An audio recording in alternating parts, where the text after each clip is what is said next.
Hey everyone, happy Monday, Runday. Welcome back to our normally scheduled program. Hope everyone's having a good week so far. I know it's only Monday, but how's everyone doing out there? Living the dream. I like that. Got a lot of comments in here already. Sorry, we're starting up a little bit later tonight. So always technical difficulties up here, always. So, but hopefully everyone had a great day today. As you can see, Roger, yeah, we watched I watched trains all day. It's true. Yeah, yes, we did. Where I did it, I watched trains all day, so wasn't too bad. I like it. Can't complain at all. So we got a lot of comments in here. I got to go back to the beginning of comments. We had Jim Davis stop in first. Good evening, Nick. Have a great night. Thank you so much if you're still here. Brian Rock, how's it going? We also have Jub. We also have NS 107 1070 fan. There you go. How's it going? Gonna go see an engine. Let's see. Oh, probably York 17 as the thumbnail cover. What's up, Life with Roscoe? Brian Rock saying hi to some people. We have Eddie Whiteside. Hey, everyone. Have a great run tonight. Thank you so much. We also have, let's see, Jim again, or Jim Melchin. Good evening, Nick and all. Hello, hello. Also have Ed and Bettina Berg saying hello. Then there's Roger right there. Radar. Happy Monday. Happy Monday to you as well. Let's see. We also have the Train Seekers with the Blue Wrench of Power. And can't forget to say hi to Roger. Make that official. We also have Gus. What's up? Let's see. Hello, hello. Let's have Sean. Sean's Train Depot. What's up, Sean? How's it going? Then we also have DA Griffin Hobby and Greg T. Yeah, we did see a hunk of junk NS engine today. That was funny. That was great. See, I think that's pretty much everyone. If I missed you guys, just write in there in the chat. Got a new engine this weekend that wasn't too expensive, and got it at one of my favorite hobby shops in Pennsylvania. Well, actually, probably favorite hobby shops ever. I buy a lot of stuff from them. Iron Horse Trains out in Hanover, Pennsylvania. Tonight, I'll be filming a review after the live stream for that locomotive, and that will be out tomorrow. So that'll be out for you guys. I'll post that. I'll schedule that for tomorrow, or probably like around lunchtime or so. So just putting that out there. I got a brand new Pennsylvania SD9, and it's a pretty cool piece. So we'll get into that review tonight. So you guys will have that for tomorrow. I honestly wanted to post that this weekend. I've just been going through some stuff at home, so I did not have a chance to. And then there's my live stream right there. But yeah, I did not have a chance to post that, unfortunately, or film it this weekend. So we'll be doing that tonight. Streams on the frame. What's up, Iron Horse Productions? Hey, Paul, how's it going? So there you go. Yes, I have the girl hair. So there you go. North Coast Road, what's up? You also have Henry stopping in. Nathan Five Chime, what's up, Chris? How's it going? Check email. Yes, I haven't really been on YouTube all weekend, so I can get into that email. I'll definitely check that out. But I do apologize. I missed a lot of stuff this weekend. Just I was either out on Saturday or Sunday. I was at the Railroad Club. I'm just trying to hang out and relax a little bit. Let's see.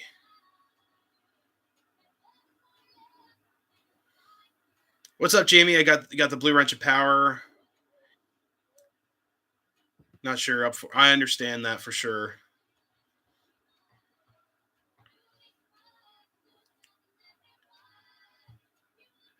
Break it to you. Won't be with me tomorrow. I already asked. Oh, no worries. What's up, Scott? TD or TDK or DK? There you go. Sorry, I can't read tonight. Um,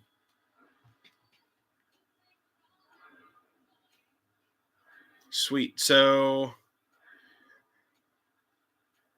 there we go. I can actually do a shout out, Jamie. So Jamie is Jamie notified me that a basically a staff member at Reading and Northern that I've had very positive interactions with. great car host and everything. Sadly passed away. I found out the news. Jamie texted me that not too long ago. But it's very sad. He was just a light and honestly just a really nice guy. I'm not giving out any names or anything as a privacy, but um, passed away of unfortunate circumstances. Really sad because the first time I actually went to Reading and Northern, they were my car host. Jamie introduced me, and it's just one of the best experiences I've ever had um, at um, at a scenic railroad. Even though it's part of Reading Northern, but is on the Lehigh Gorge train. So my condolences go out. But that was just really upsetting news. Of course, a friend, um, more so a friend of Jamie's, more of an acquaintance to me because I didn't have as many interactions. But it's very sad news. But like I said, everything has just been positive with them. So hearts go out, but it's I guess another railroad brother gone. That is really sad. Nick earned his driver rates. Yes, I did. What's up, Del Hudson? How's it going? Um, Picked up. Oh God, Chris got an erector set. There you go, 100% completed a train set. That's the part. Get one of those. It's always missing pieces and things. Always like the carrying cases those came in. The artwork in those is just amazing.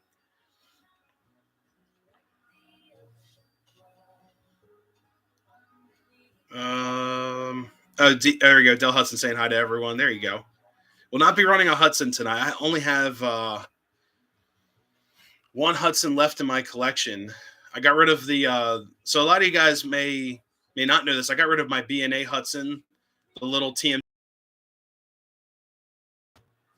Not a problem, Jamie.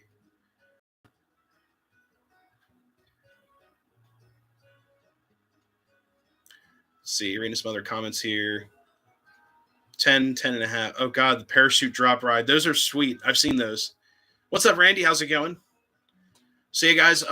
Also tonight we'll be running some newer cars I picked up. I ended up picking up a TCA Ives car that was from also Iron Horse Trains. And then also I picked up the Philadelphia and Reading observation car from White Rose Hobbies up in York. So got a bunch of new cars running tonight, some new items. The Philadelphia Reading car is kind of goofy. I might do a review on that as well. But the bathroom is facing out of the observation side. And I didn't realize that until took up to the Railroad Club. My buddy John at the club was like, "Did you notice that your bathroom's facing the wrong way?" So right now, as of right now, you could sit on the toilet and look out the observation car balcony in the back of the car. So I think it's kind of goofy. It's like one of those lovely Lino quality control issues that you guys are hearing about everywhere. And this is a Vietnamese car, so it's new. The other Strasbourg cars I have are Chinese, minus the Weaver car. The Weaver car is American made, but this car is so goofy, and they're like $180 brand new. I ended up getting a really good deal, so giving a shout out to White Rose Trains or White Rose Hobbies in York, PA. You get like a frequent flyer type of deal. So in 6 visits, they write down your order total on a card, and then your 7th trip. It'd have to be the 7th day. It can't be the 6th day. They then take 10% of the total spent and give it back to you in a really nice looking gift card, and you're able to spend that in the store. So it's kind of like a rewards program, just giving back. So just something really nice to think about right there. So so if you guys haven't been to White Rose, make sure you sign up for that program. It's free. Some of these rewards programs cost money, or they want your email or whatever. I think they do require an email, but it is not like spamming. It's about like store hours and updates in the store, not like spamming you over like new products and things like that. They'll send you like an email when the store hours change, holiday specials, and things like that. What's up, David Johnson? Hello, Nick's from DNL. Sweet. Delaware Lackawanna. Picked up anything new? Yes. Yes, we did. Got a bunch of new cars and an SD9, Pennsylvania Railroad SD9. I like to get some Delaware Lackawanna stuff. I have a U-boat, and I think yeah, I just put the refrigerator car back. It's sitting behind me on the shelf, and then of course I've got a is that that's an Erie Lackawanna caboose. I don't have a DL caboose. What's up, Slack Cat? How's it going? Sean, you can flip the interior, but requires a little wiring to fix. Most guys are just fixing themselves instead of sending them back. Yeah, I'll fix it myself. It's just one of those goofy things. Like, I honestly, where's the box? I don't even know what I did with the box. It's what the heck? So I'll be honest with you guys. The box, the newer Lionel stuff from Vietnam is just so cheap. It's like made of hemp. So the box, usually you get like a nice smooth box. Like here's a great example. Here's a box from the 50s. Nice solid construction box right here. Here's a box from 1996, I believe. Yeah. See how it's like nice and smooth? Like it's got like a reflection to it. It's really really sturdy. You can't see the lines in the corrugated box. Well, the new Lionel boxes, you can actually see the ribbing on the box. They just look like garbage. Like it looks cheap. Oh god. Yeah, the factory in Vietnam sucks so bad. The boxes and clamshells are like tissue paper. Yeah, so if I do a review of this car, I'll definitely post. The packaging was destroyed on the inside, like it was cracked. The clamshell bottom, which is like it like looks like milk glass. It's like you can't see through. It's opaque. It's opaque plastic. Then the top is like see through. Um, it actually shattered, and the part that was gone, it wasn't even in the box. So that means someone destroyed it, took it out, and then put it back. So I'm like, this is just weird stuff happening at this factory. But yeah, the boxes are junk. And I like keeping. I only keep boxes of things that are sort of rare or expensive, and engines. I always keep engine boxes if I can. And I was looking forward to keeping that box for this car, but honestly, I'm probably gonna throw it away. It is just such junk. Can you put ERR board into a PS1's? Do you know how to do that? I'm sure I could figure it out. That's an excellent question. So, so David Johnson asked if you could put an ERR. So ERR is Electric Railroad. I believe that just runs off TMCC and like an Odyssey speed control system. I could do a review like that. I just don't have anything that would. I don't have any scale steam engines that would require that. I don't have any scaled PS1 steam engines, but I guess you could. But you'd lose your sounds and things. You'd have to wire up a soundboard with it too. And then if you do a steam engine, if it has a smoke unit, then you have to do like the sinker chuff and all that crazy stuff. So my suggestion to anyone wanting to get into scale steam, just buy a scale steam engine with PS2 or greater if you want all those features to upgrade. I enjoy upgrading stuff sometimes, but if you look at the cost of upgrading a unit, already it's going to be, let's just say this, it's by the time you're done, you're probably looking at $600 just to upgrade a PS1 or an older locomotive, like a Williams locomotive. You're looking at probably close to $600. By the time you add your sound, your sinker chuff, the sinker chuff board is already 130. So there's $130 out of that. If you have to buy a smoke unit, there's another $30 to $80 depending on what smoke unit. It just gets super crazy. So I recommend save your $600 and look for like a used steam engine with sinker chuff or speed control. PS2, PS3 stuff isn't too expensive at the moment. That's just my suggestion. North Coast Railroad. That's why I don't buy new Lionel rolling stock. So honestly, I don't buy newer Lionel like rolling stock like crazy. I just get like the things that pretty much are super rare or Strasbourg related at the moment. Like the newest car I have is the Philadelphia Reading and then the Bobber Caboose. Both of them had problems. So I'm not a huge advocate of the newer Lionel cars.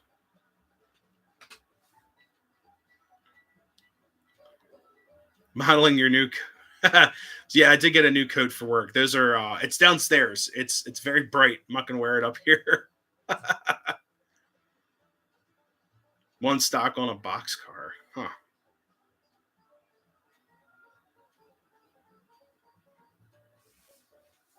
Yeah, Jamie, don't worry about it. That's why I wasn't mentioning names or anything like that. But it's like I said, it's horrible news.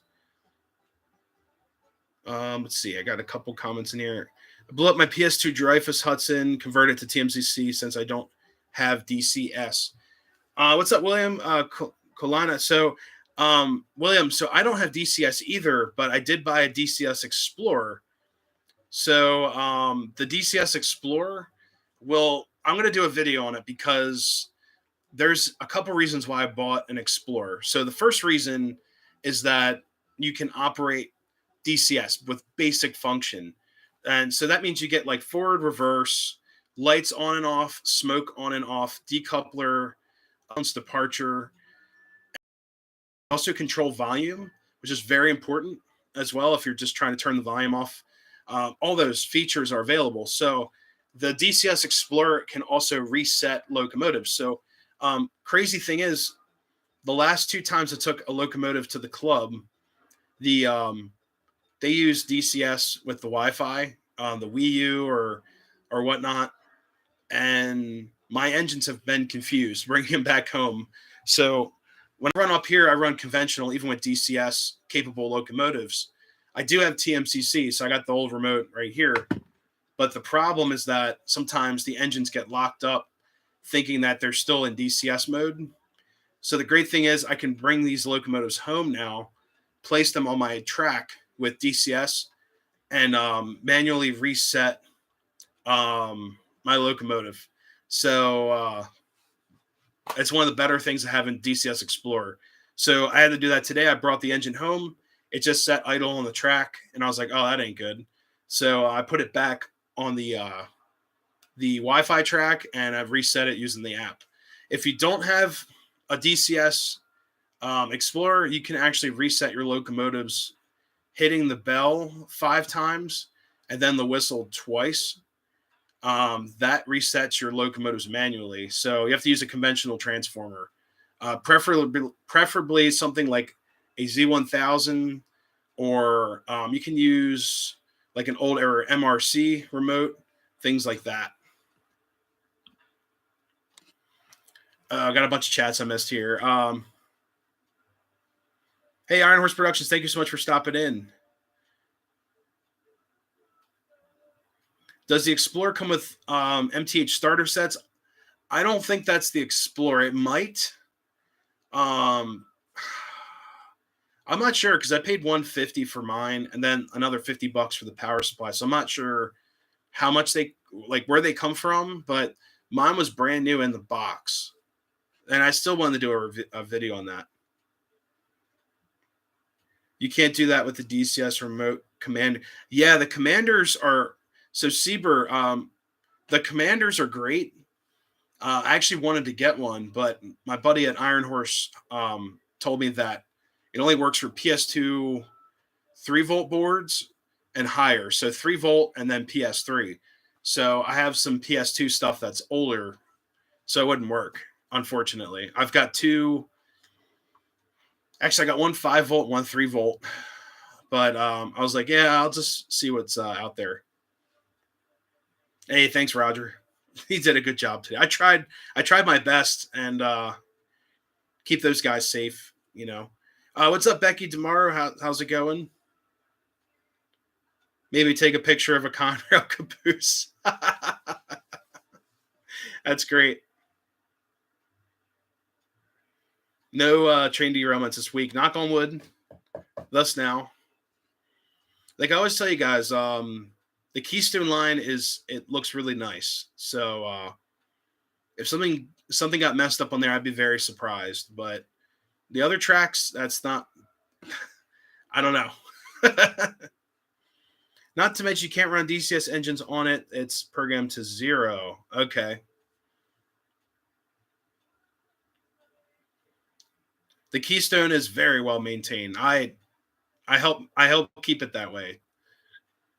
Yeah, guys that walk track every day, ride the track every day, and when there is a problem, we go out there like immediately and fix it on the main line at least.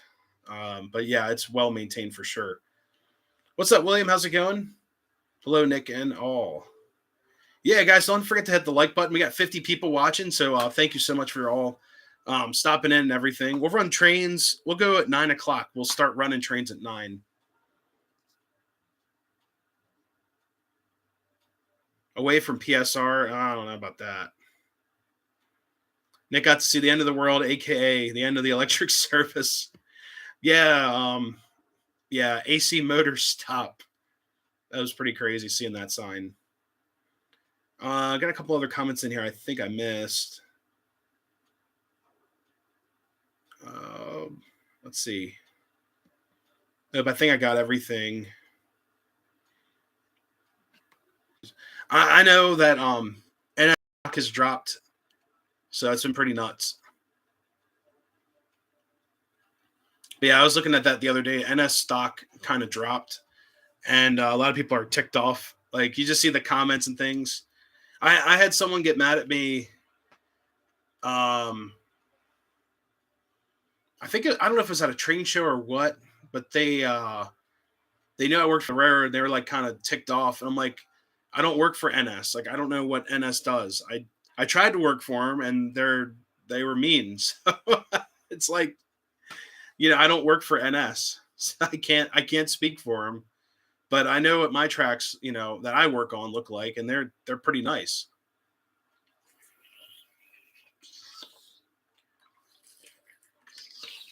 There we go. But yeah, so guys, this week I'm hoping to have out that explore video. Because it just seems like the explore video is going to do pretty well, and a lot of you guys have questions about it. I've had several people ask me about it in person, about the DCS Explorer. I've had people at the Railroad Club ask me about the Explorer, and it seems like a really nice piece. And like I said, it's a great tool. If you use it as a tool, it's a great tool to use for your model railroad in case you have to troubleshoot, reset, if you want to turn your volume down on your engines real quick, things like that. But it's very basic. You don't get all the crew sounds. I think that's pretty much it. Like you don't get the dispatch sounds, and it's like I listened to the dispatch sounds in the SD9 this weekend at the club, and I was just kind of like, if I don't hear these again, I don't really care. It was just kind of like hold your position, tower to the. It was like it was really well done. It wasn't like Lionel's like cheese. I call it cheese com, but it wasn't like, and it wasn't horrible. But I'm not going to sit here and hit those,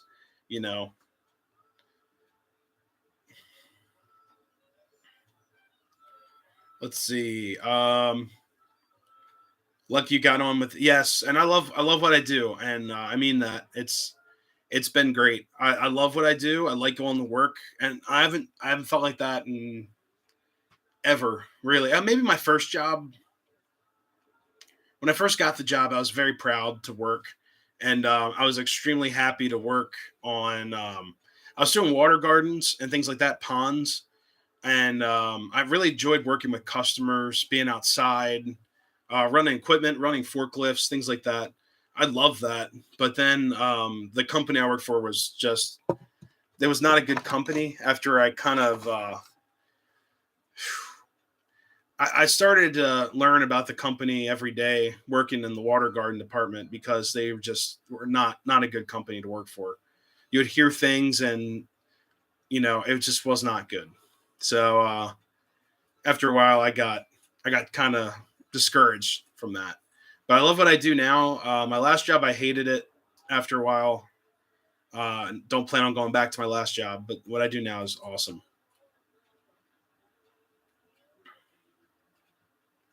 Let's see. So they see the end of the world. Oh God. Yeah, Jamie, we'll get up to the Harris Tower. You got to film up there. It'd be awesome. I really would like to do a YouTube video of the Harris Tower, Harrisburg. It's a beautiful site. The building looks amazing. There's just so much history up there, and you can rail fan from the tower, so you can see NS stuff. A little bit of Amtrak coming in. It's pretty cool. It's a really nice spot. So once they open up Harris Tower, maybe we could do like a meet or something there. We'll see.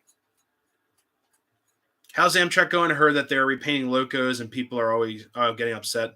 I love it. I love Amtrak. I love what I do.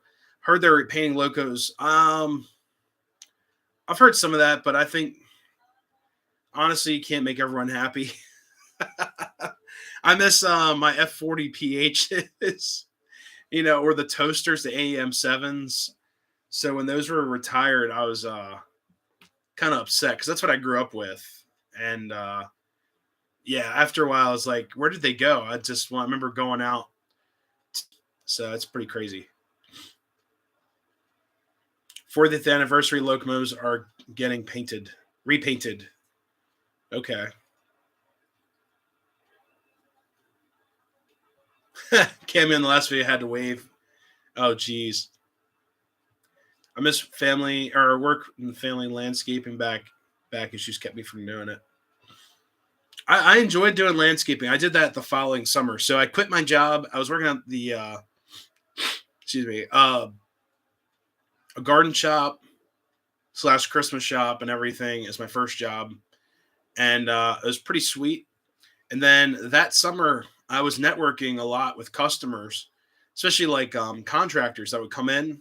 And one of them gave me a card and I asked him for a job. I was like, hey, I just quit my job at this place. Do you have any openings for your landscape business? He was like, sure. So I started working landscaping that summer. I love that too. It was a little annoying. There was a couple of issues I had, but I enjoyed working outside and building stuff. It was cool. 36 years, Uncle Sam. There were some jobs I liked, others. Harris Tower is in Harrisburg. It's if you look up Harrisburg Tower, Harrisburg Tower Museum, it's a switch tower located off the main line on the other side of the river. So it's not on our side here and the York side or whatever. It's on the opposite side. So it's in the city, but it's a really nice museum. What's up, Randall? How's it going? Definitely plan on. Okay, yeah. I think it opens this summer. So that's a really cool spot. First job was a restaurant. Yep, good old garden shop. I that was a crazy I called them like every week to figure out my application status. And eventually I got to someone, they're like, yeah, we're not looking at applications until I think it was like August. I applied in June. So I guess kept on calling them looking for a summer job. And they're like, yeah, we kind of slowed down in the summer. So come back in the fall.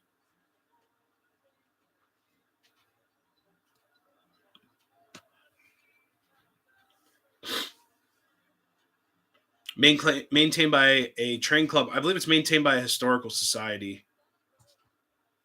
CP merged with KCS. Yes, I did see that this week.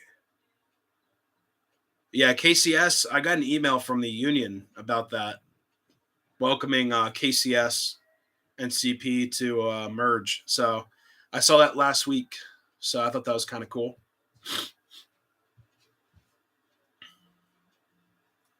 But yeah, let's see. All right, guys, it's 9:00, so we're gonna fire up some locomotives here. So, track one, we've got 49 watching, 24 likes. Yeah, get some more likes in there, guys, please. It doesn't hurt.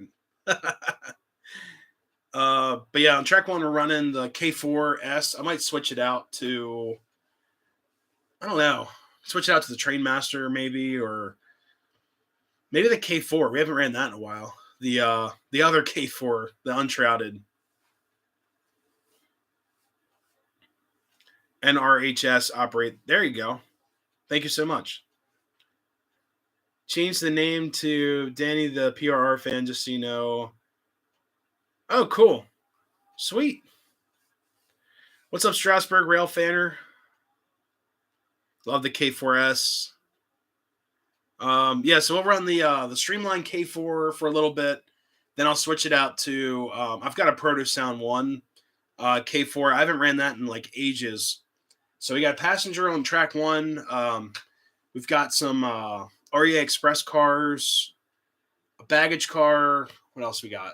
My TCA car I just bought, 2 Strasburg coaches, and then the Philadelphia and Reading Strasburg heavyweight. So that's train on track 1, and then track 2 we've got the new SD9 from MTH, and we got some various Pennsylvania Railroad era stock. We got a sand car, raft pack, merchandise box cars, another covered hopper, another REA Express car, Strasburg tanker, another wood-sided reefer, a Lackawanna Phoebe Snow, and my new car I bought. I forgot to mention this too. We ended up getting another intermodal car. So I ended up getting another Pennsylvania intermodal car at the end, and then Pennsylvania caboose. So that's what we're going to run there. So let's get you guys spun around here. Get the SD9 fired up. There she is right there. Let's see. This thing sounds amazing. So check this out. The startup. Just takes a little bit to fire up here.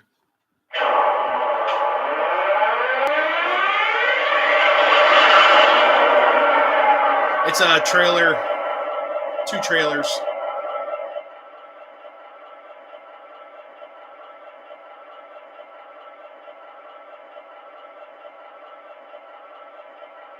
All right. Got some good videos today. Sweet.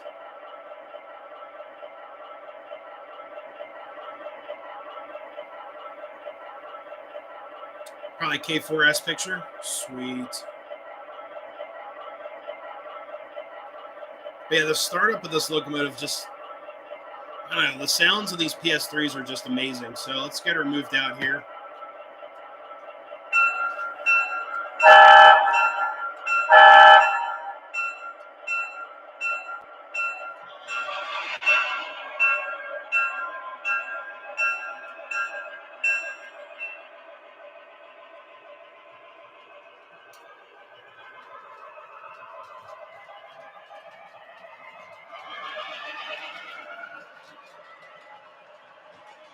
Yes, the Atlas Tower does have an interior.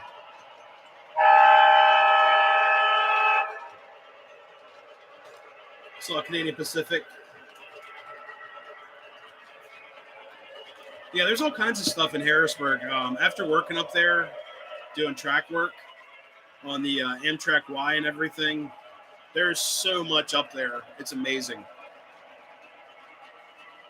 Yeah, smoke action on this loco is crazy. I love it. Yeah, here it goes again. Check out this smoke.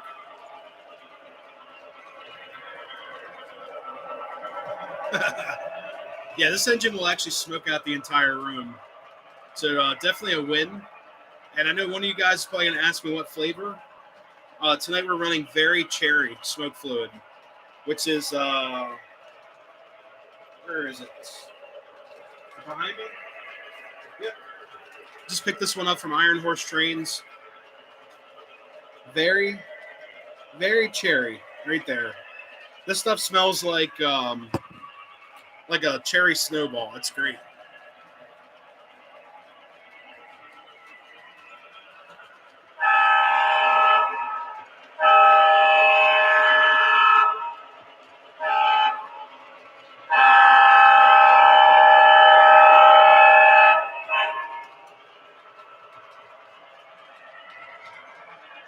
This is actually a Rail King piece too, so it is full scale. It's just not as detailed as a Premiere piece, but it has the same exact sound set as a Premiere piece would. So let's get you guys over to the station. We'll get the K4 fired up in just a second.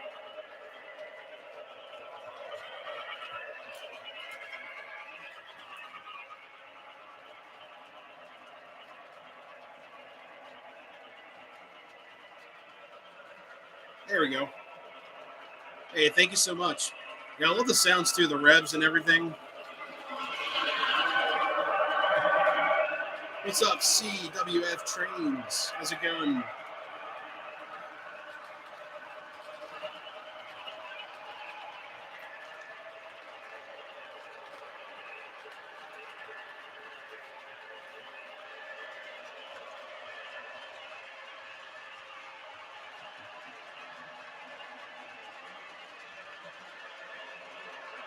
Let's know about the ACS 64 645. What's that?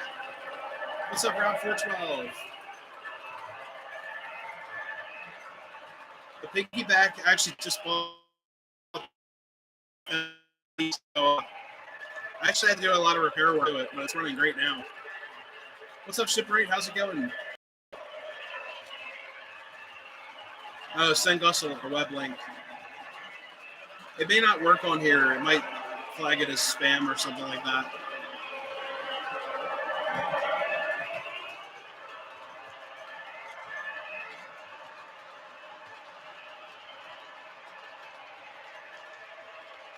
CSX engines and Wheeling Lake area. Very cool.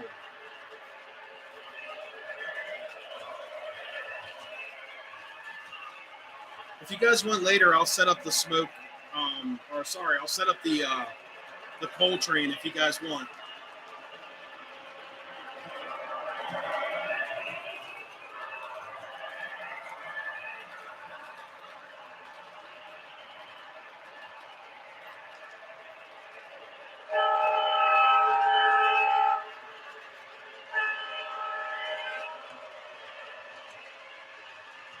What's up, Pedro? Hello, Nick. I'm thinking of having this hobby shop.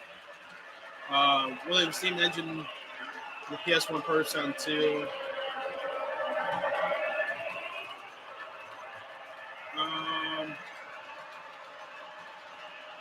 The Williams boards, I don't know how they're going to react to that, but I mean, honestly, I just keep it PS1 if it still works. Just found an MTH GS4. Very cool. Yes, this engine's actually programmed long hood forward. So yeah, it's all traditional. And the crew figurines are facing long hood forward.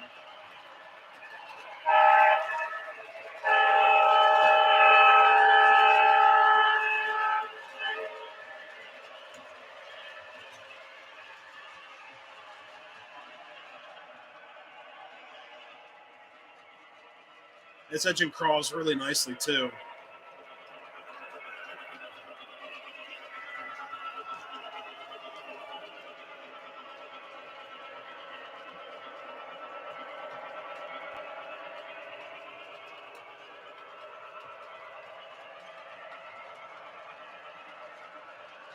All right, let's get the K4S running here.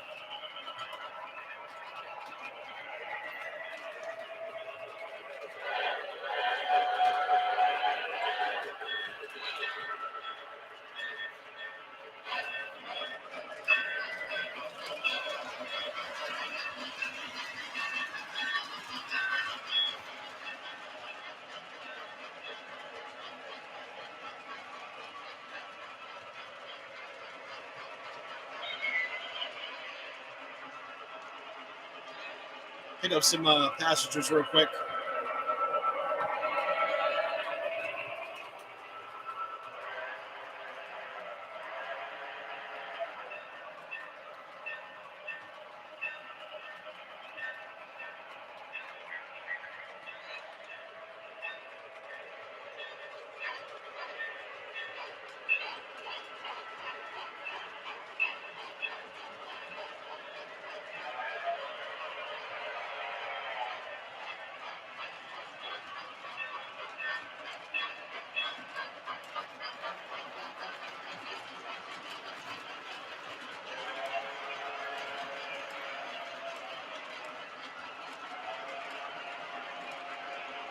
So Jim, using Mega Steam from JT's, it does not set off the smoke alarm. Here's the funny thing. So my smoke alarm, check this out. It's right there, right above the track. So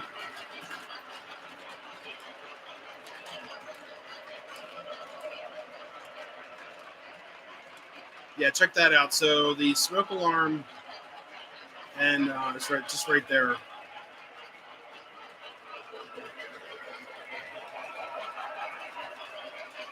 As you can see, the smoke's like right above it.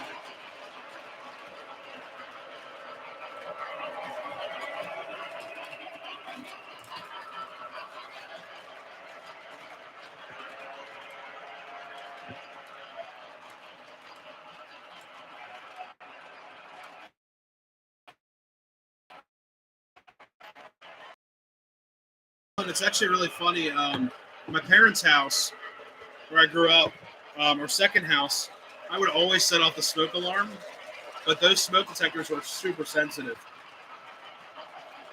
So I'd always set it off with, I think the K4, the Streamline K4. My MTH K4 with Protocell 1 would always set it off.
What's up, Railroad Enthusiasts? How's it going?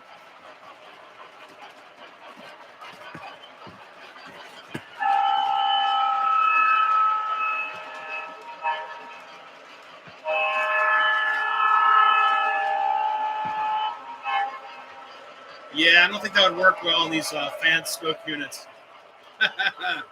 Hey, thanks, North Coast. Yeah, like I said, I'm going to try to do a review tonight on that. I got to get something up. I want to put a video up on there. Finishing off MTH Supply at once, and my wife not cooking. Yeah, the MTH Supply, that stuff, MTH smoke fluid is oil-based.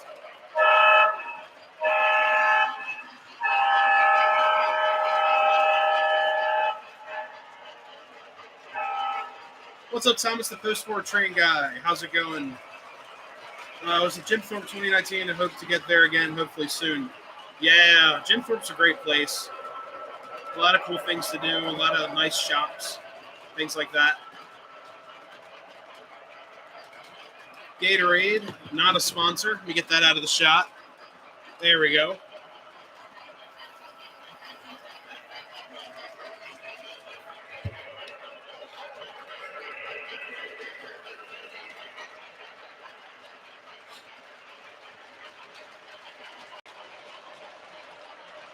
ACDC trains board. Oh, cool. Hope to get a legacy. Hope to get a legacy steam engine or diesel one day. Yeah, I'll probably get an older legacy steam engine before that, or I'll probably end up getting an MTH one. What's up, Iron Horse Trains at yesteryear?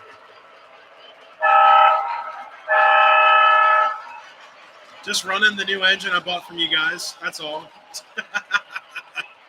going to post a review hopefully tomorrow. and it's awesome.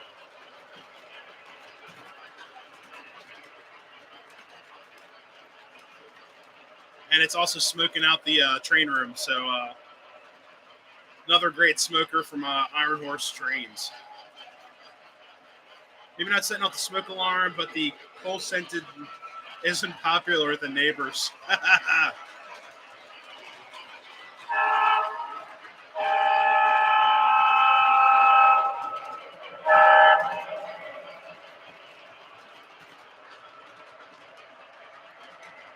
Does your town on your layout have a name? It does not. That's a great question. I never thought about that. I think once I get like build a larger layout with some more scenery and towns, um, you know, I'll name it something.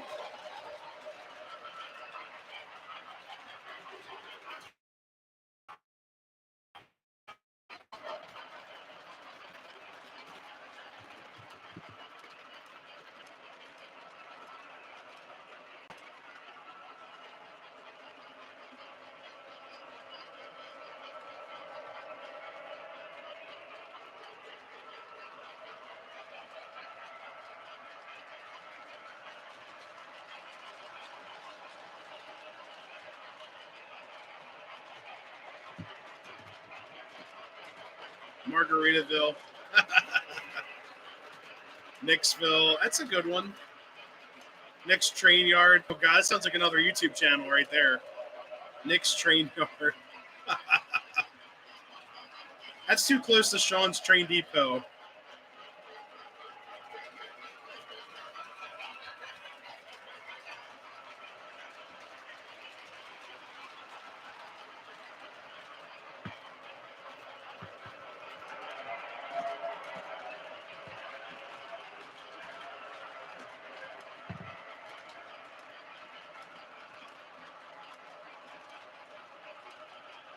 I'm going to switch out the steam engine. Actually, let me get a couple good shots of it with the camera really quick. Post some shorts for you guys. I'm actually going to switch out the passenger train. We'll hook up a cold drag. Oh, the speeder. I actually, yeah, it is new. Actually, yeah. This guy right here. Put that up here. Yeah, the speeder is brand new. I ended up getting that at the Strasburg train shop a couple weeks ago. I actually had a gap. I think I had to do something at work or something, and I just went out to. Oh God, what was it? I went out to the Strasburg train shop. I think it was before train club meeting, and they had the whole model there. I've got that, and also the building. It needs to be painted up and weathered. There you go, Sean. Give him a call.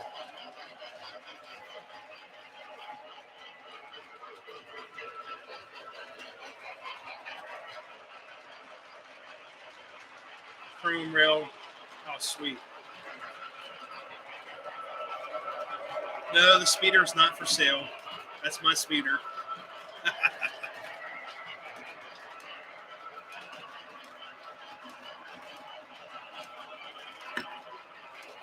All right, I'm going to take the passenger train down just a second.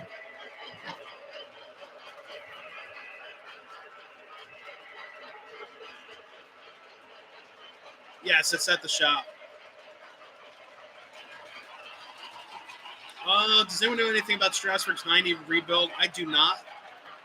I used to have a bunch of friends that work there, but it's a tough place to work at, unfortunately. And you know, oh, the outhouse. That's still on my shelf. I've got to install that.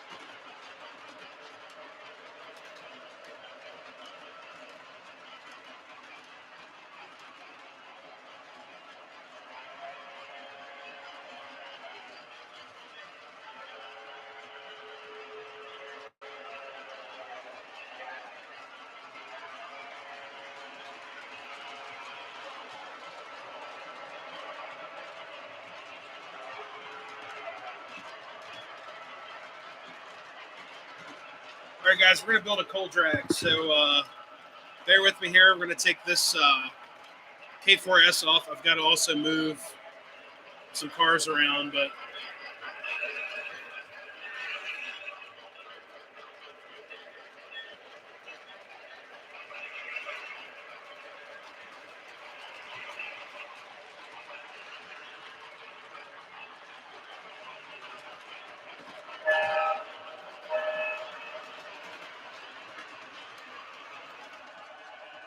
all right, guys, give me a second here. So we are going to build a cold drag. Probably end up using the smoke float, so we'll get that hooked up real quick.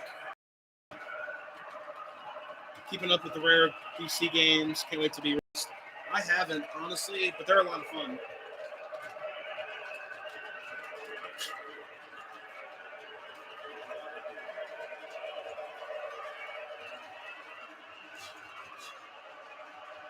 I have Train Simulator, but I always break the rules.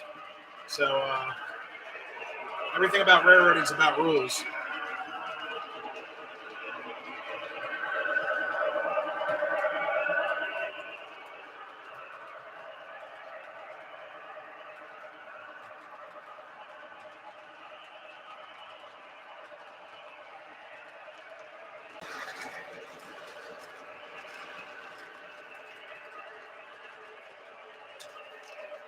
Put the Strasbourg cars back.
All right, guys. So we're back. Built the cold drag.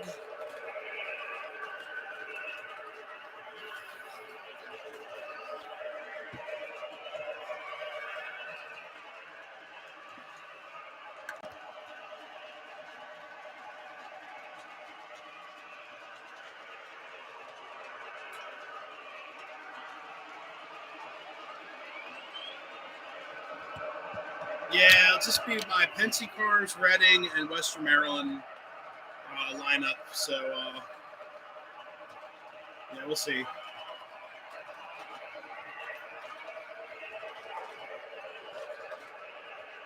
All right. So yeah, we'll have a bunch of Pennsylvania rare items up here running. I'm probably gonna switch out the SD and SD9 in a few minutes here just to give it a break.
There we go.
And that engine we're running smoke pellet.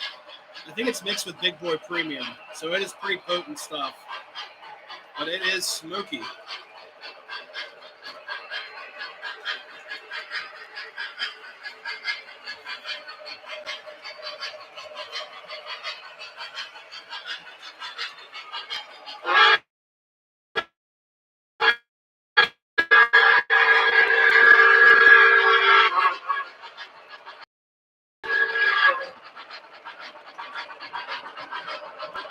Yeah, thank you so much.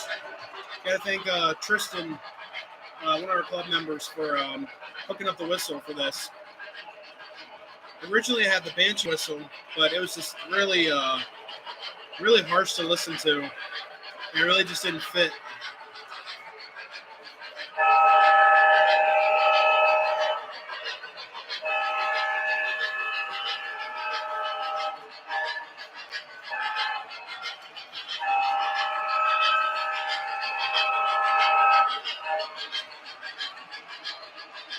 All right, we're gonna give the SD9 a rest.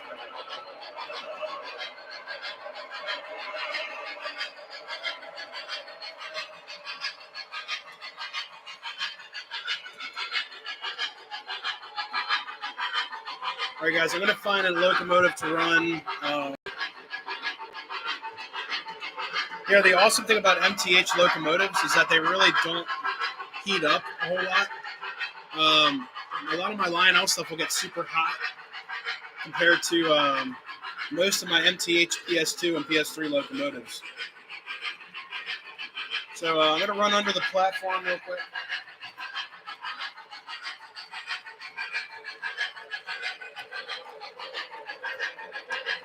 Hey, thanks very much. Thanks so much for stopping in. Have a great night.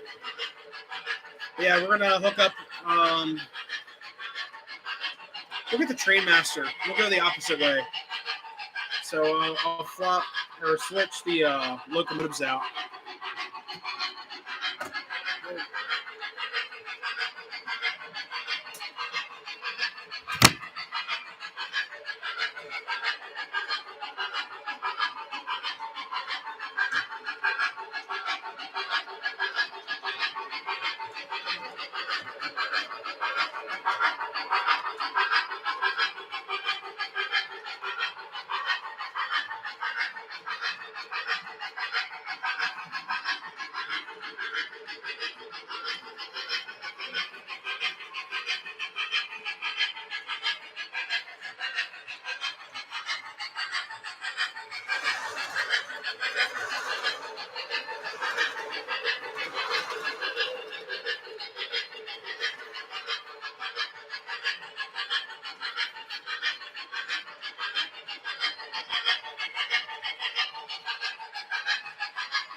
All right.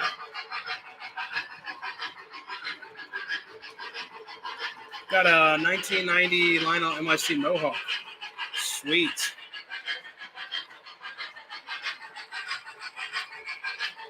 What's up, John Howell? How's it going?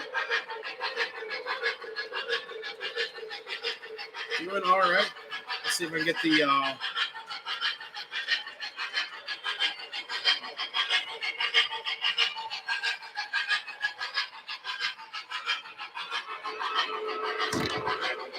right.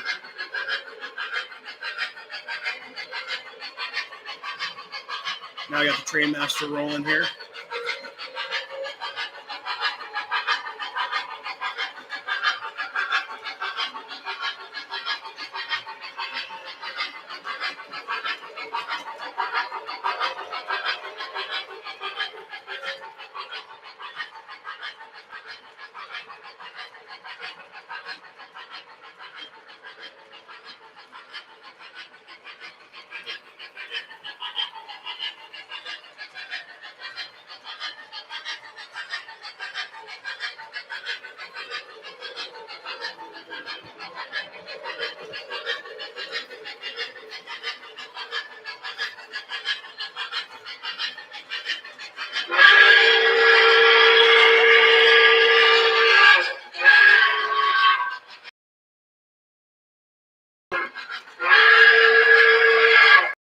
What's up, Chris?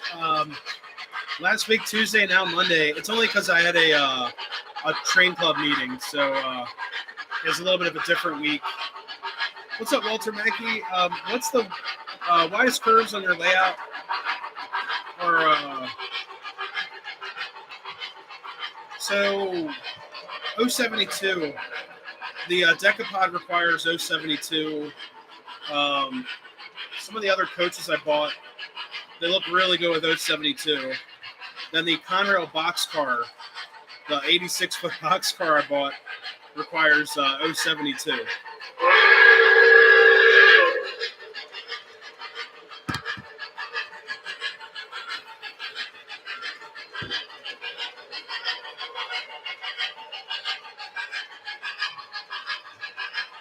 With the C&O Hudson, yeah, those are pretty sweet.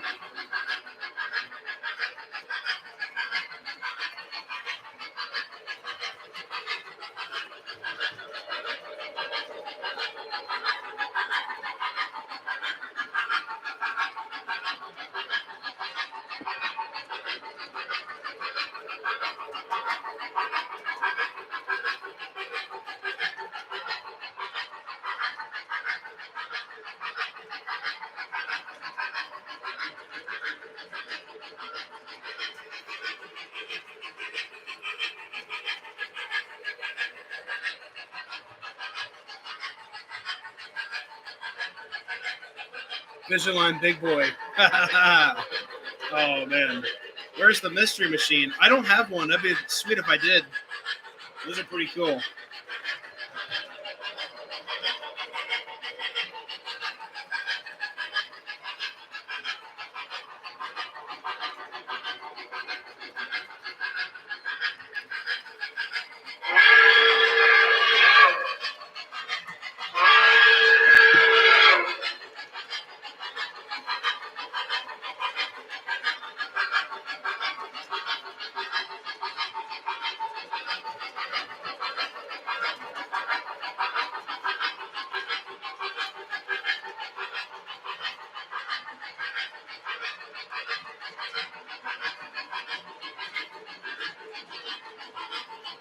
I have a Lionel AF.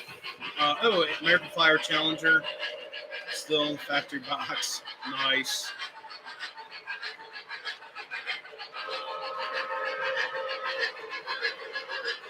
Second Monday of every month. I'm sorry. Second Monday of every month is our meeting. Something that makes the most of them. Yep, permanent layout. It's sweet. Can't wait for that.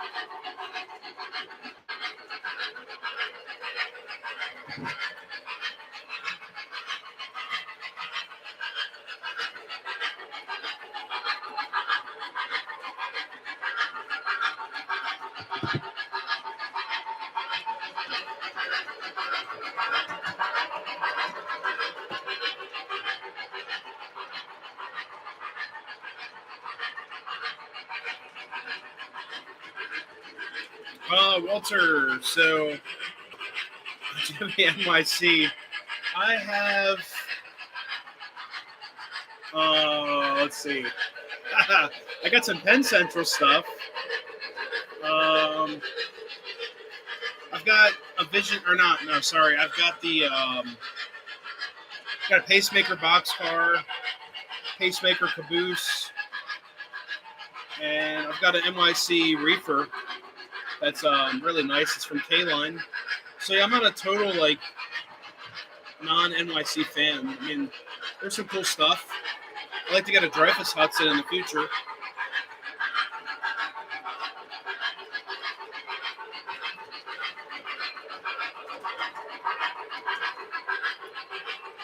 It's just not like super high on my list right now. What FM Train Master is that? That's actually, it's a PRR, but it's a Lionel with Odyssey. So TMCC Odyssey. And then it's actually a TCA special. TCA 50th anniversary. What's up, Peter? How's it going? Here. I apologize for that.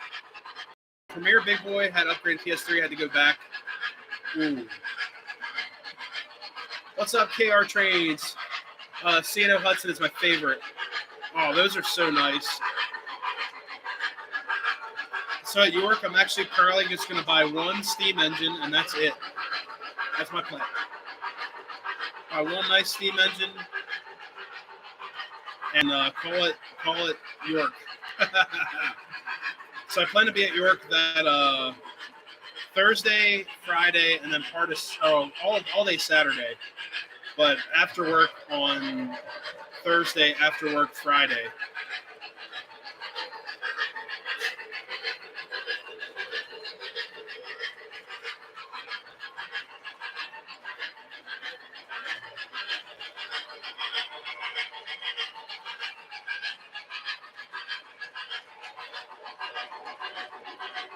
Just saw the 2101. Yes. The Chessie special is up on the wall. Someone asked me, how much steam power do you have? So, Train Productions, how's it going? I have a bunch of pre-war and post-war steam engines. I've got a handful of TMCC steam engines, and then a couple of Protosound 1. So I would probably say I've got another Protosound 3 underneath the platform. Give me a second here. Let's count.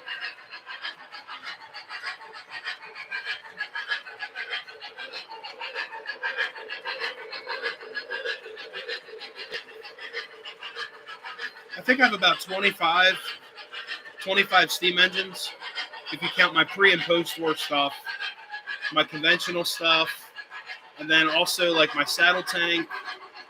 I've got a Williams turbine. I've got a Williams Hudson, scale Hudson. The Yellow Belly, that's PS1. A K4. The Decapod that you guys are seeing. I've got a Camelback. What else is there? My 040 from K-Line. My K4, Shrouded K4 from Lionel.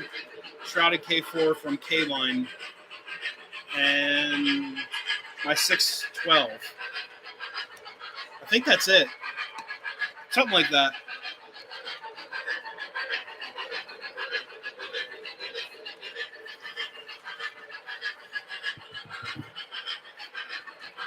Pennsylvania's president, because of him, only 4 NYC steamers exist. Yeah, it's really crazy where all that stuff went. You know, all this equipment and all that's just been scrapped. Had a broken ego, wanted all the steam scrapped regardless because he believed running one still just would make the company look old.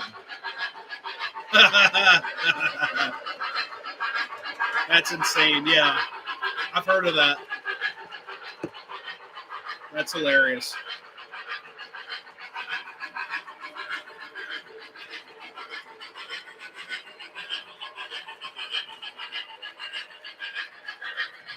Train Productions, nice having a nice layout. Still working on mine. Pretty. Oh man, don't worry about it. Like, so layouts are never finished, and they're also, when they are built, there's always updating and things like that has to go on. So don't stress it. This is actually my third layout up here. Third layout, like six revision.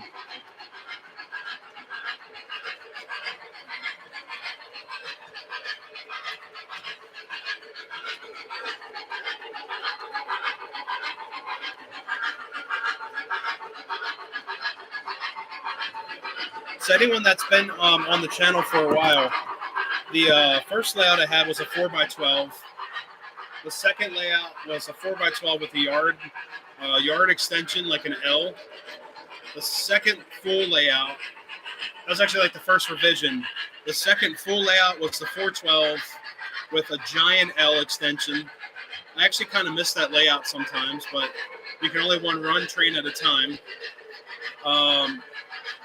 The second revision of that was the upper loop. That was a nightmare. I tore that whole thing down and built this layout 8 months ago. This has been the first revision. The second revision, this is going to actually,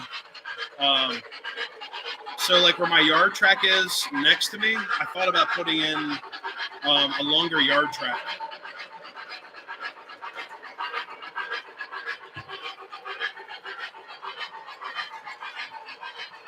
So, guys, I'm actually thinking about putting in an extension to this layout.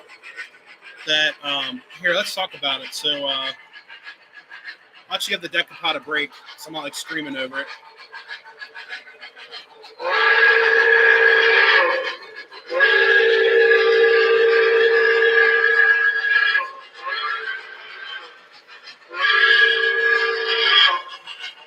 Give me 1 second, guys. I'm gonna get the Decapod pulled up around, and I'll kind of talk to you guys what I'm thinking about doing for this layout. It's nothing too crazy. It's just I like to add some more pieces to it.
All right, guys, just got a night shot right there.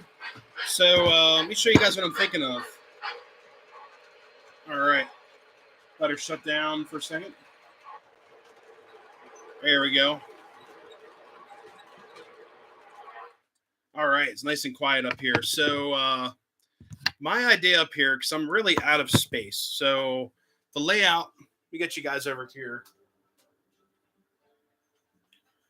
The layout is 4x12. So, or no, sorry, 8x12.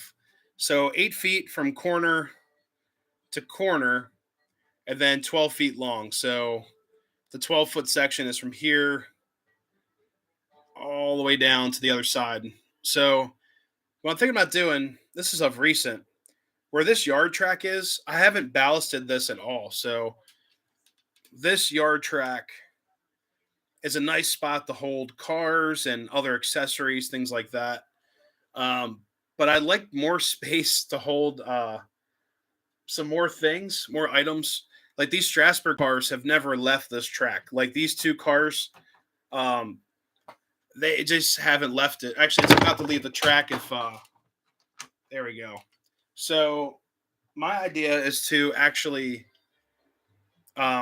take out where the 040 is at, take out that straight piece of track and put in a really nice sharp curve and then build out a little bit.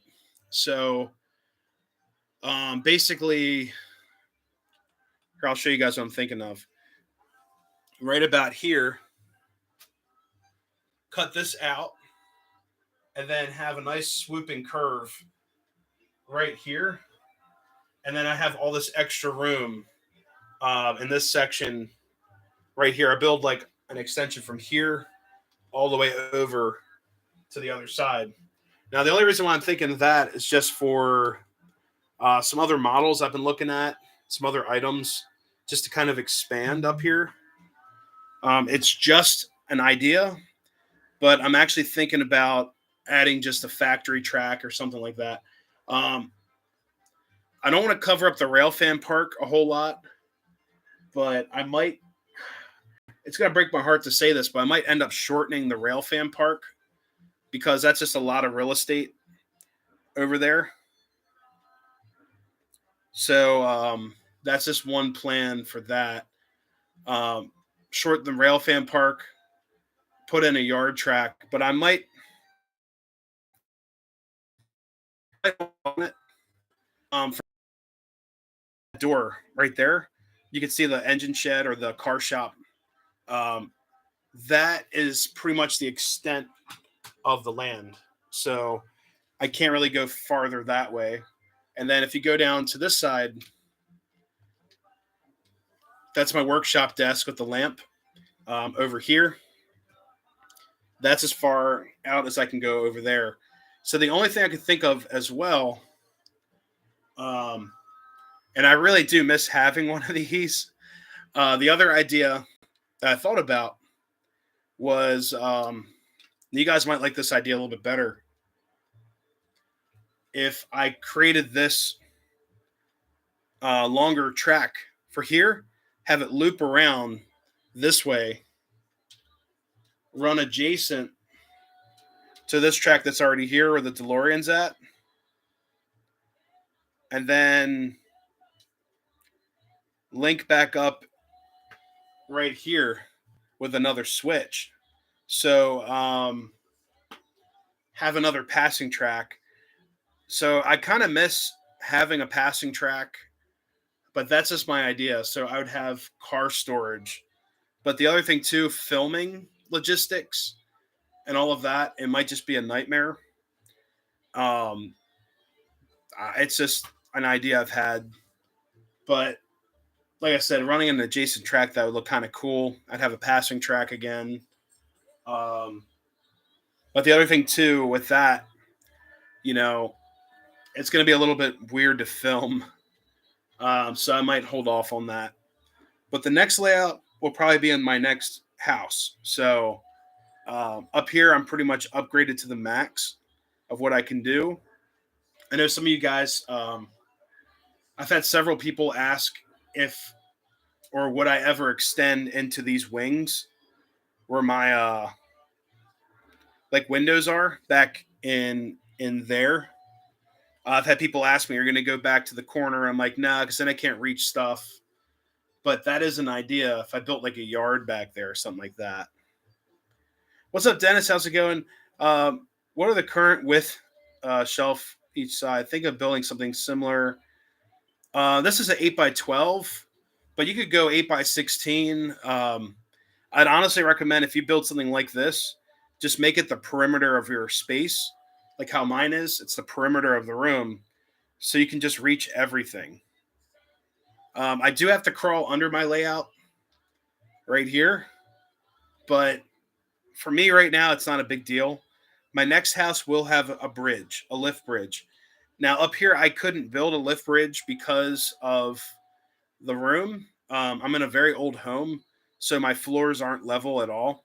So there's like a swoop in the floor.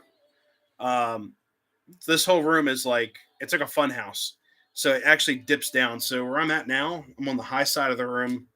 Um, right there, it swoops and then goes up towards the steps. So the room is like swayed or bowed in the center. It's just an old house.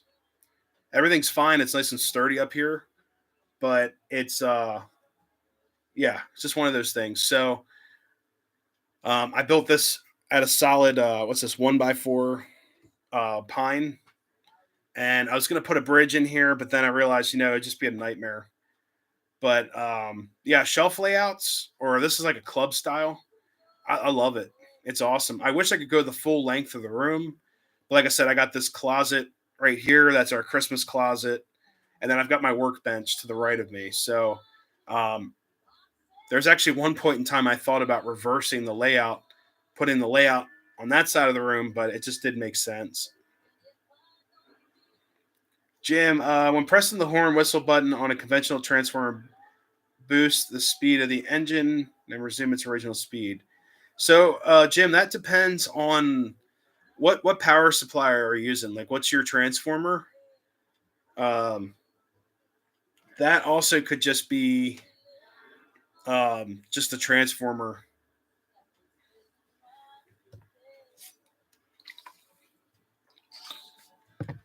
So, like, when I use the TMCC transformers, like the bricks and stuff, I don't have that problem. I also did not have. So, I had that problem using like a um, old school Lionel transformer.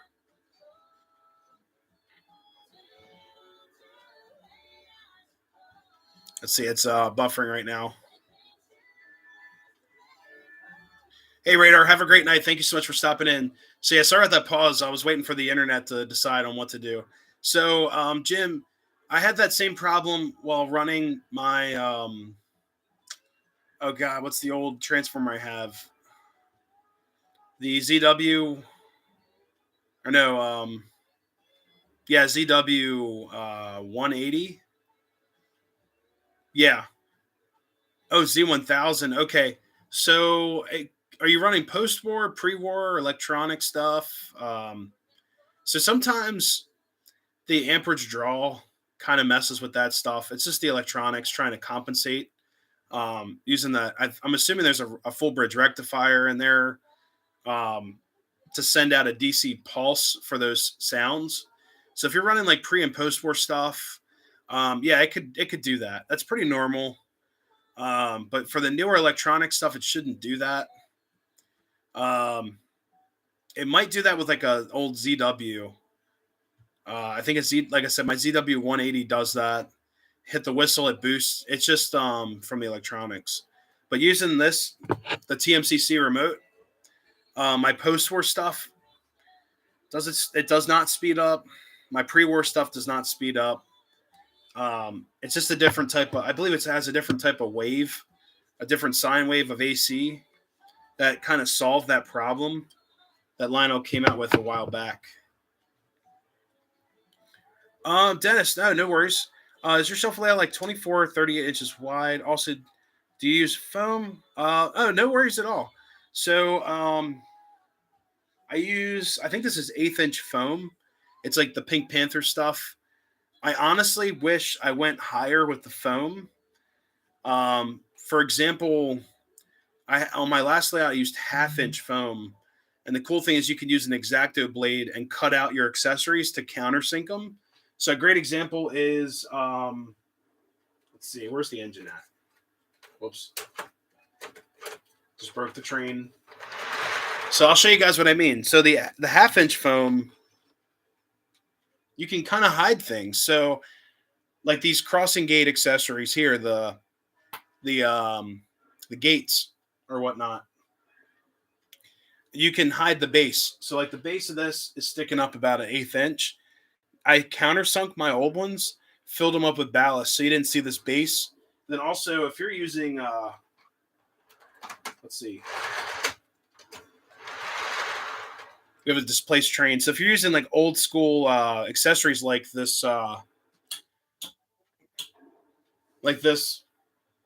signal right here, you can see that it has like a larger base. Let's see, or like even the IRs. Can't really get a good angle on there, but it's got the big base. You can countersink that. So what I did, I traced the bottom of that accessory.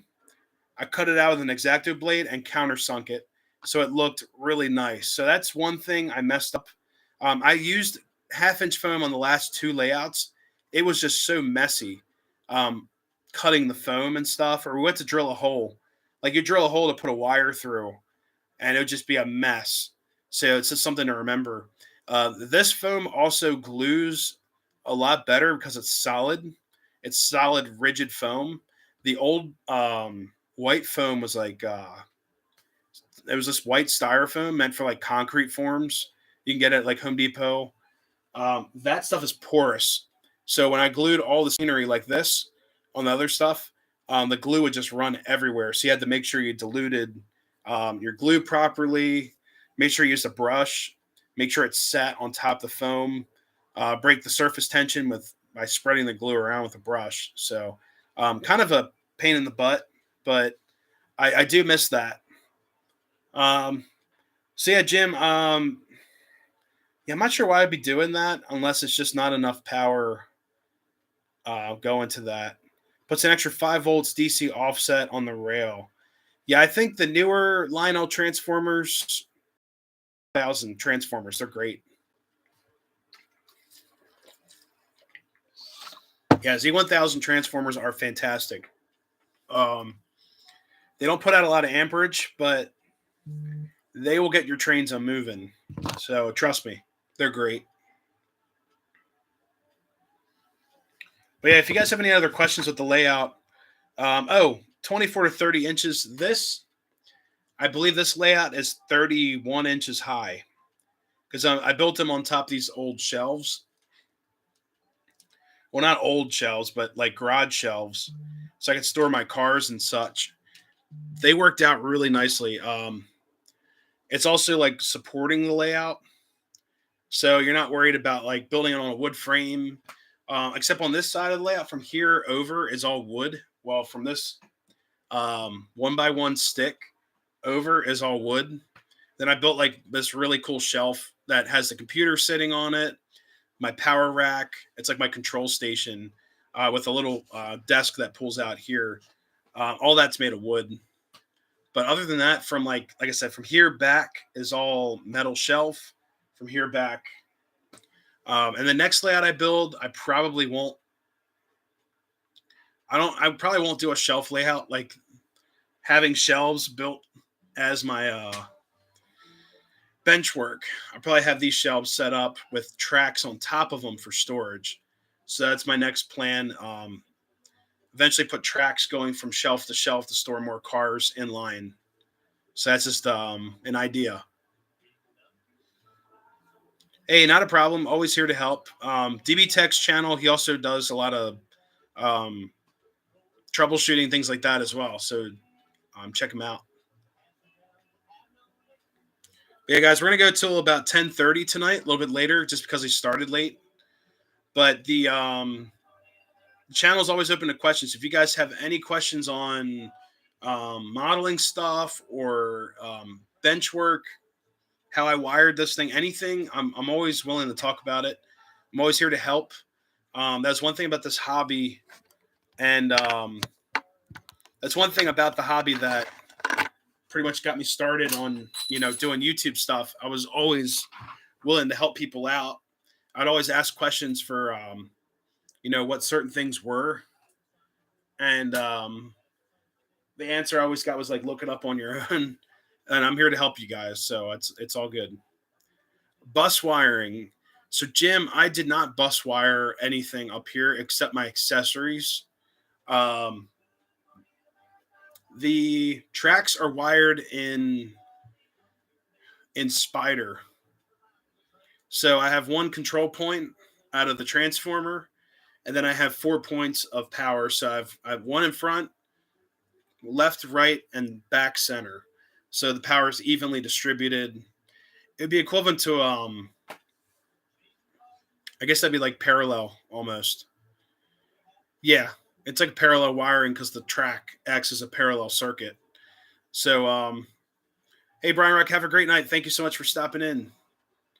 So basically I took all four wires, soldered them into one giant wire, and then plugged those into my bricks, my 180 brick, and I've got a what 230 brick, something like that. So this layout gets tons of power. The TPC only handles like 4 or 5 amps, but the Train Master brick is like a beast. It handles I think up to eight amps, so it's pretty nuts. Did you need to do much bus wiring on? Oh, so that the other part of that question I forgot to mention. So my accessories are wired in parallel. So I have two wires that follow the entire circle of the layout, and I just take these quick connects and I just plug right into them. And all my accessories up here run at 14 volts. It's a perfect number. I haven't lost any bulbs, knock on wood. So all the accessories run at 14 volts. That's my lights, my crossing gates, the everything up here. My little sound shack that you guys are hearing in the background. So it's pretty awesome. What type of let's see. North Coast layout is a two 3x6 tables. There you go. Hey, whatever works. So what type of wire to use? I think let's see. Give me a second, guys. The internet's acting up again. So for wiring, I used speaker wire, like clear speaker wire from Depot. It's braided braided wire, or no, is it strand? Is it no? Sorry, it's stranded wire, but it's really easy to work with, and you can strip it really easily. I want to say it's 18 gauge. Yeah, I think it's all 18 gauge wiring, and it's also grouped. So it's a nice strip of grouped wire. So um, nothing too crazy there. So you just take your power leads and just run them out. It's a nice grouped pair. You have a silver color wire and then a gold color wire. Just excuse me. If you need to mark them, use like a marker and make sure you put like red or something for hot. And that's what I use. You get at Home Depot for it's like $20 a spool. And I like I said, I did one center point, left, right, and back center. Get nice even distributed power. Why did you use a brick? You have a transformer. So I would only use a transformer if I had like a readout. My MRC dual has readouts, but it's not a very strong transformer. It's a great transformer, but the I just wouldn't want to like use the handles all the time. Like the train club I'm at, we have a really nice setup. It uses an MTH Z4000. Yeah, I think it's 4000, has the readout on top. So you set it to 16 or 18 volts for your command control. And then you can also run conventional, which is really nice. But with the TMCC brick, I have it in variable voltage mode. So for me, this is equivalent to like just hitting track, and then let's just do track 2. And I just turn the power all the way up. And right now I have power to my track rather than each time trying to run an engine, move the throttle handles up. It just takes place digitally with this. Or there we go. Let me get out of there. So it's just a little bit easier, and then I don't have as much real estate up here. But eventually, yeah, I'll probably end up getting like a Z4000 or one of the Lionel digital transformers, so I have more protection for my track. What's up, JD? How's it going? Made it just in time. Hope all is well. Doing great. We're gonna go till about 10:30 tonight, so about 20 minutes here. But yeah, on the next layout, I do plan on using or getting a Z4000 just so I can keep an eye on things. I tried making a digital readout up here, but I really need to find a really nice set of gauges to use so I can monitor my track, make like a little panel so I can plug that in line with my track. Be kind of cool. And I keep an eye on my amperage, my volts. A lot of you guys are probably wondering what, you can see your voltage, but what's the plus of finding out your amperage?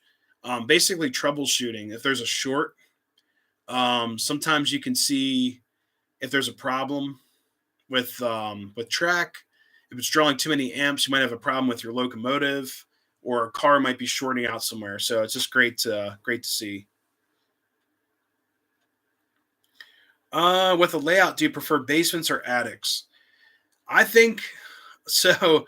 Depending on how old your house is, you're going to have your own battles set. So up here in the summertime, it's hot. It's very hot up here. I could get a portable air conditioner, but we'll see. I might get one this summer. It might be just unbearable up here. Basements, you have to worry about moisture. Same with an attic. Attics have moisture as well. But honestly, I prefer a basement because of noise. Like we have a shared wall in this house. So I'm sure my neighbors can hear a lot of the trains up here. A basement, a little bit more sheltered. Might have a little bit more real estate. You don't have to deal with eaves like this. So I'd go with a basement over basement over top an attic, because the eaves up here are kind of a pain in the butt. It limits the layout, limits the space up here. We do have a short ceiling. It's like, I think this is a 7-foot or 6.5-foot ceiling up here. So it is pretty tight.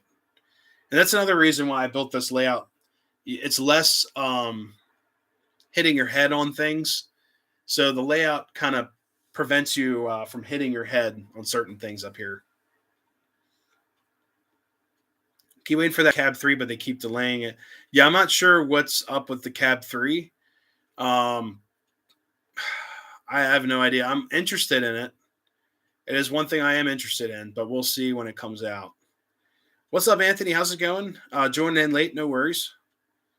Did you say the table is 31 inches wide on each side? Also, what track do you meant? Okay, what's the max number of? So okay, so Dennis, it's 31 inches high off the ground, so it's pretty high up. Actually, is it? It might be more than that. Let's see. We do some quick math here.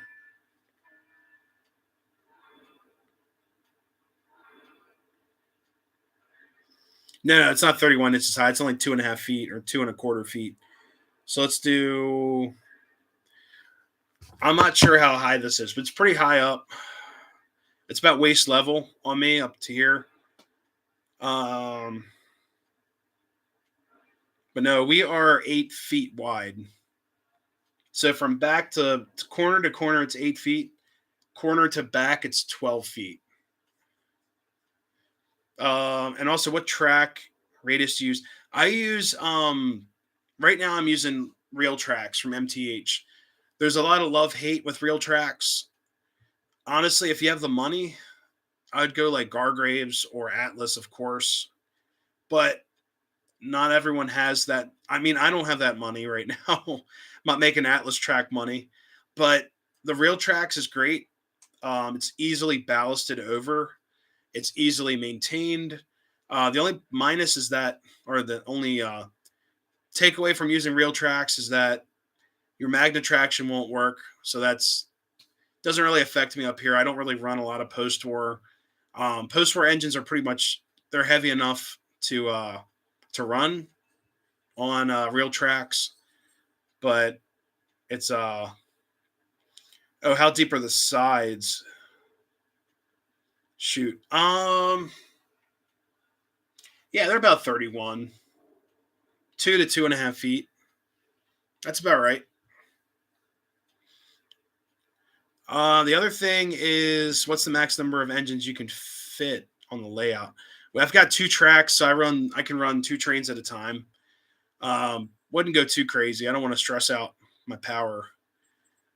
Let's see. That was the other question I missed.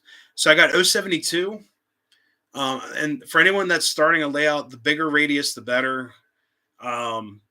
Anything smaller than like, I always talk about this on the channel. I wouldn't go anything smaller than 042. But honestly, I'd go with, if you can, if you have the space for it, go like 054 or 060 or 72. Like max on my layout 72, and some of the newer cars coming out, the newer engines and things like that, they need wide turns. They need wide curves.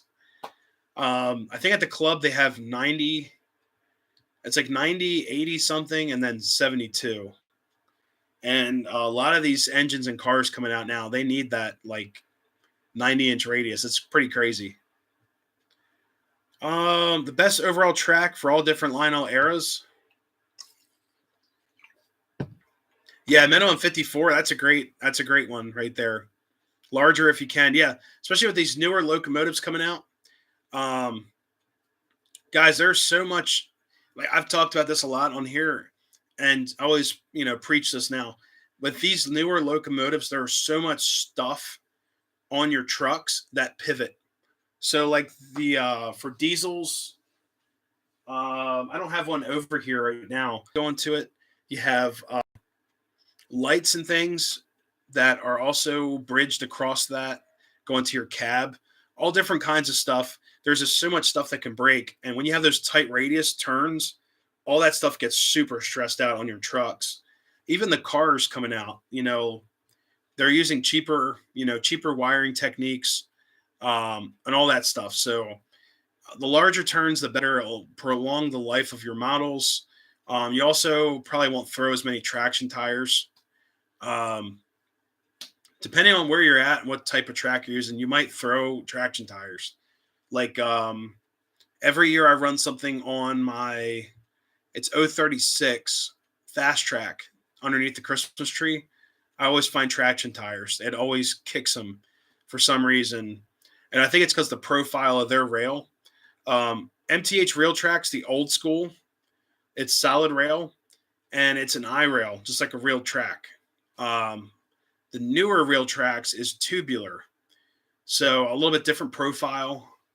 Um, yeah, most of the stuff up here is tubular. That stuff is great, but the I rail stuff is a lot better. It runs a lot smoother. Hey, not a problem. So the other that's a subjective question. What's the best overall track for all different Lionel eras? I honestly, if you're running really old stuff, so Peter, if you want to run like pre and post war stuff, I would honestly recommend tubular track. Only because some of that pre war stuff might scar up your center rail. Um, I know pre war stuff does not like fast track, it like pits it like a welder's torch. So if you're running like old school, I would honestly just go with some tubular track to start out. But if you can afford it, get some real tracks. You'll enjoy it. I would stay away from fast track if you're running old stuff. That's all I'm going to recommend there. But it's pretty subjective or subjective. Rail tracks is a little bit deeper than the fast tracks. So you won't deal with like your trains bouncing out of the switch frogs if you have switches. Tubular stuff's pretty nice. Just make sure you use like number 050 what 050 or is it I forgot the number switch. It's driving me crazy now. There's a switch that you get a left hand and a right hand switch. They're super nice. But yeah, I can't think of the switch number right now. One of you guys might know. Some pre-war required T-rail. Atlas is perfect for T-rail. Okay, that works. Oh yeah, Gargraves. Oh yeah. With Nextly, I'm hoping to do 7x20. Oh, that'd be sweet. HOS has a lot of electronics too. At least they're getting the lights. Situ where oh god. Yeah, a lot of HO stuff is super detailed. Lots of wires. The wires are tiny. A lot of details in there. But yeah, you know what? That's a great Dell Hudson. So Atlas stuff, the rail profile is pretty sweet. The only thing I've noticed about like Gargraves track, some of the, I think it's what Rail King. It's because it's high rail track. It's like the profile is different. You'll see like the cars kind of riding sideways. It's really weird. The gauge of rail tracks is pretty nice, but the high rail track, the spacing's just a little bit wider. So sometimes the cars like ride. It's really weird. Like if you see them, they'll ride sideways instead of just riding straight down. I noticed that at the club, like the gauging of some Rail King cars or some of the semi-scale stuff is just off by a hair, so it rides more on the wheelbase rather than on the flange. It's just something I noticed. So, but yeah, Gargraves is like Gargraves and Atlas stuff is like the best you can get. T-Rail is pretty cool. I saw some T-Rail at York last year. Went for a fortune. T-Rail wanted like $500. It was absolutely insane. Wheels don't like Gargraves S scale. Huh. Hey Jim, have a great night. Thank you so much for stopping in. And not a problem. Always willing to help. You know, it's funny. Roscoe, so at the York show last fall, the layout that they had, that American Flyer Club the gentleman there had a brand new Lion Chief Plus GP7. Yeah, I think it's a GP7, and it did not like the track at all. I think it was. I think they were running Atlas, something like that. They were running either Atlas or Gargraves. It did not like that track. What's up, Sparky? How's it going? Gonna get a cup of coffee. We're gonna be live for about 7 minutes here. We're gonna go till 10:30. Then I have to try to run to bed, honestly. And I'm gonna try to get that video up of that the SD9 tomorrow for sure. Wish our club had a layout to run trains, but it does not. You're lucky. Oh, geez.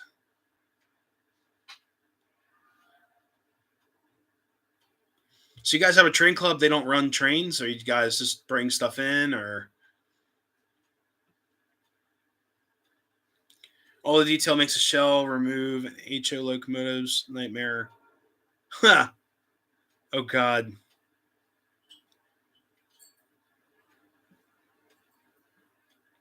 Atlas then T-Rail.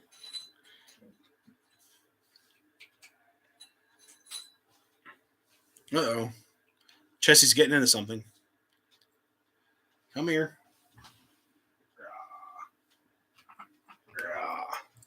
There we go. Oops. All right, we got Chessie Cat stopping in.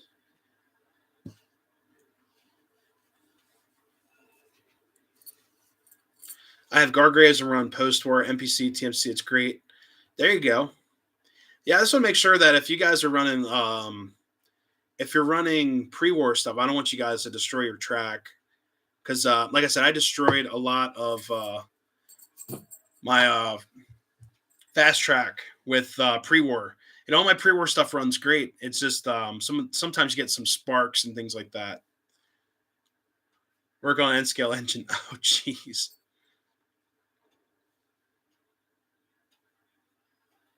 What's up, John? How's it going? Yeah, she jumped down. She's like, "Oh, there's stuff I can get into." So, yeah, as soon as she's like in a corner right now. Yeah, Chessie Cat. Solid rail.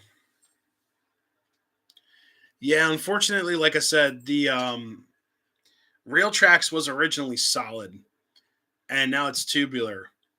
The only problem I've seen with rail tracks is that with the tubular stuff, sometimes they don't line up, so you have to use like a pair of pliers and bend the rail to line up. The other thing too with the connections, I had to solder some of my track to make sure it had a nice solid connection. But other than that, it's been pretty nice to me. It's been pretty sweet. Yeah, she's a tabby. And she's getting into something right now. Of course. Always getting into stuff.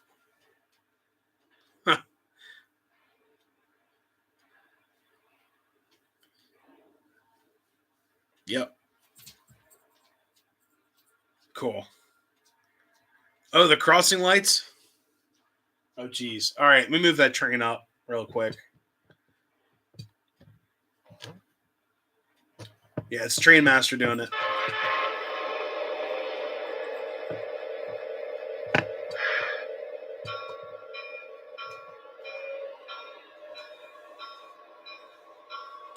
Here, I'll get you guys over to the action.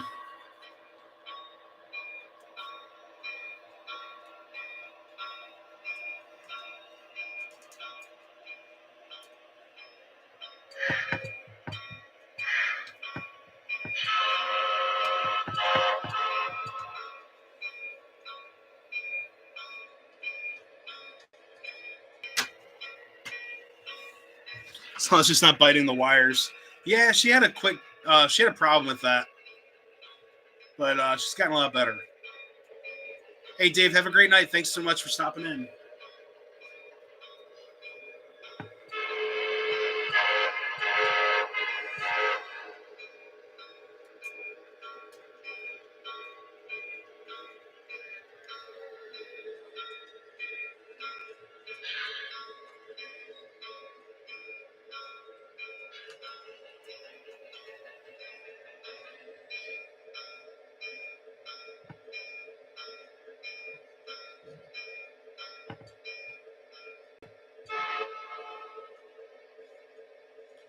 All right.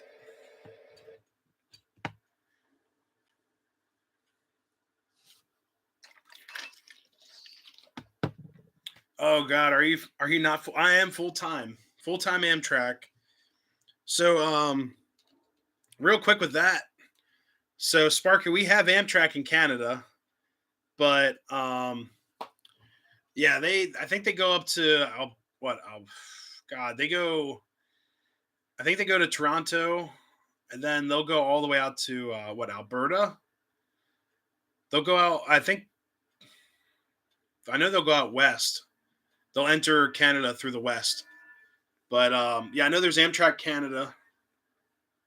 But I'm full time Amtrak. I just work days, and what's the other thing?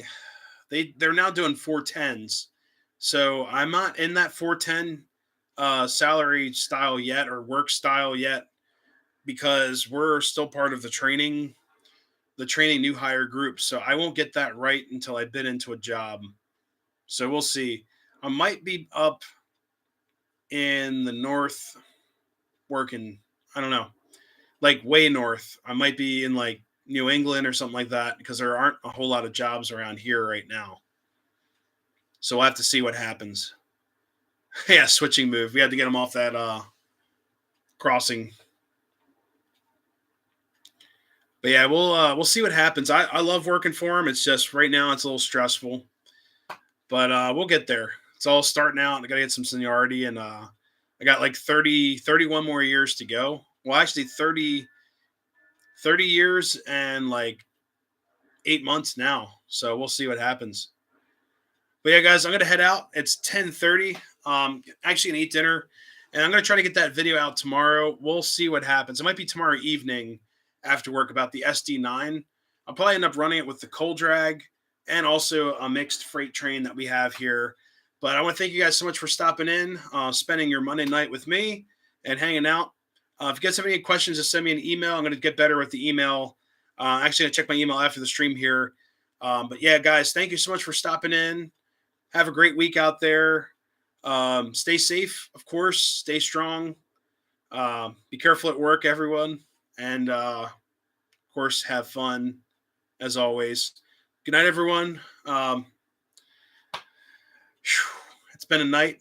All right, guys. We'll see you next time. See you guys.